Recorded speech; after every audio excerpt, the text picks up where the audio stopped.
I think the best alternate title for this movie would be Ouch. Just stick that on the poster and audiences will know what they're getting into. Antichrist follows a couple who is grieving the death of their infant son. The wife is more traumatized by this loss, and as a form of therapy, her husband takes her to their vacation home in the middle of the woods, but things don't go quite according to plan. Now, before any of you horror hounds out there go flocking to see this movie, something I need to let you know right off the bat is that Antichrist is not your standard horror movie. It does fit into the genre, arguably, and it contains some fairly horrifying scenes, but it's not like a straightforward slasher movie, and it doesn't have any direct involvement with the devil. There are some fairly strange moments in this movie, in particular some very nasty scenes involving wild animals, but it feels as though those could be interpreted either as supernatural horror or just a reflection of the lead character's mental illnesses.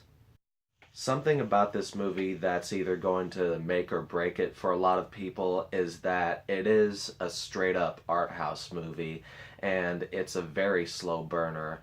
I mean, the storyline itself is exceedingly simple, but it's really more about emotions than actual plot. And as slow as it is, it actually held my interest all the way through. I never got bored with it. By the way, here's a fun fact. Once I was about halfway through this movie, I paused it so that I could go to the fridge and grab a beer, just sit down and relax while watching Antichrist, which I'm sure those of you who have seen this movie know that that is just about the biggest oxymoron I can state. That would be like saying that you're putting the kids to sleep with Mad Max Fury Road. As it turns out, I was going to need some alcohol to make it through the second half of this movie.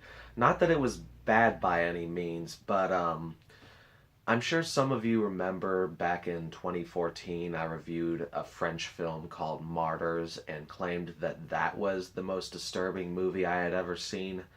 Martyrs has officially been moved to second place.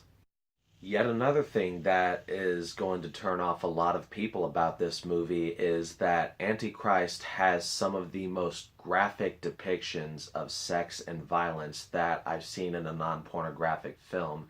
And there were points in the movie that were actually physically painful to watch.